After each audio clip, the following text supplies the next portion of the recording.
चलिए दोस्तों, आज की इस वीडियो में हम लोग पढ़ने वाले हैं निर्देशांक ज्यामिति में त्रिभुज का जो क्षेत्रफल होता है उसको याद करने का तरीका कैसे याद कर सकते हैं।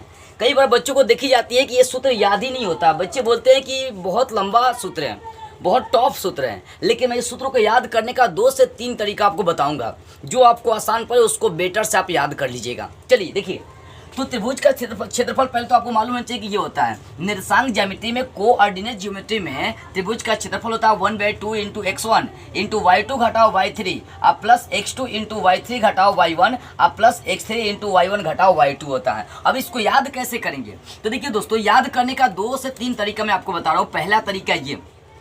पहला ये तरीका कि इसको आप ऐसे बोल सकते हैं 123, 1 2 3 है ना, तो 123। उसके बाद यहाँ पर है 2 3 1, 231 बोल सकते हैं, और इस वाले पक्ष को 312 बोल सकते हैं।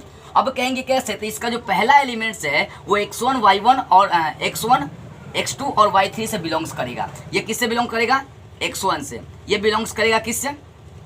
ये x1 से बिलोंग करेगा, ये x2 से बिलोंग करेगा, और ये बिलोंग्स करेगा आपका किससे? x3 से। तो ये x1 इंटू में चलेगा, ध्यान देंगे। तो ये x1 x2 y3, और ये वाला जो एलिमेंट्स है ये सब y से बिलोंग करेंगे, y2 y3, ये होगा y3 और y1, ये हो जाएगा y1 और ये हो जाएगा y2।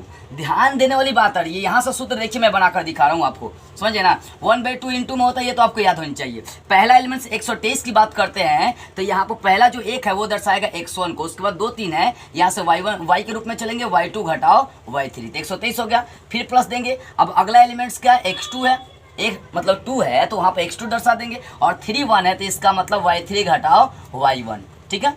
आगे प्लस x3 देंगे। उसके बाद क्या आएगा? 3 1 2, 3 का तो काम खत्म हो गया, x3 1 2 बचा, तो यहाँ से निकाल लेंगे y1 घटाओ y2।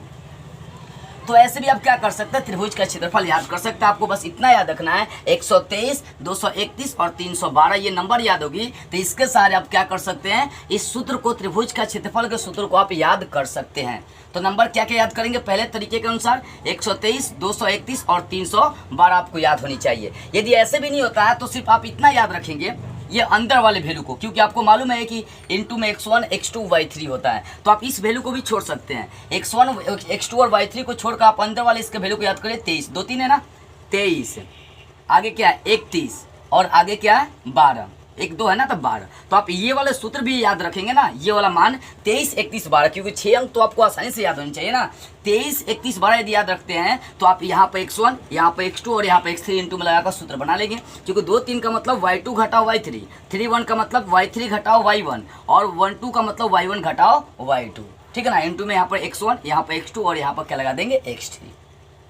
तो ये पहले तरीके के अनुसार 123, 231 और 312, ठीक है ना। यदि ऐसे भी नहीं याद होता है तो आप बाहर वाले वैल्यू आप इतना याद रखिए कि x1 x2 y3 सब इंटू में होता है। अंदर वाले वैल्यू को मैं सिर्फ अंक के रूप में लिख दिया हूँ, 23 31 और क्या हो गया? 12, ठीक है ना। यदि इस तरीके से भी आपको नहीं याद रहता है तो सिंपल सा एकदम आसान तरीका मैं आपको बता रहा हूँ, इसको ध्यान से समझ लीजिएगा बस। चलिए देखिए, त्रिभुज का क्षेत्रफल निकालने का, याद रखने का सबसे सिंपल सा सूत्र आपको बता रहा हूँ। यहाँ पर पहले आपको तो ये मालूम है, निर्देशांक ज्यामिति में जो त्रिभुज का क्षेत्रफल होता है वहाँ पर 1/2 इंटू में होता है। उसके बाद क्या होगा? x1 होता है। ये पहला पद क्या होता है? x1, ध्यान देंगे x1।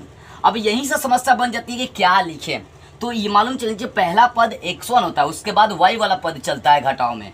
तो यहाँ पर x1 हो गया। आप सोचिए 1 के बाद क्या जाएंगे? 1 के बाद 2 जाएंगे, तो यहाँ पर लिख देंगे y2, और घटाव 2 के बाद क्या जाएंगे? 3।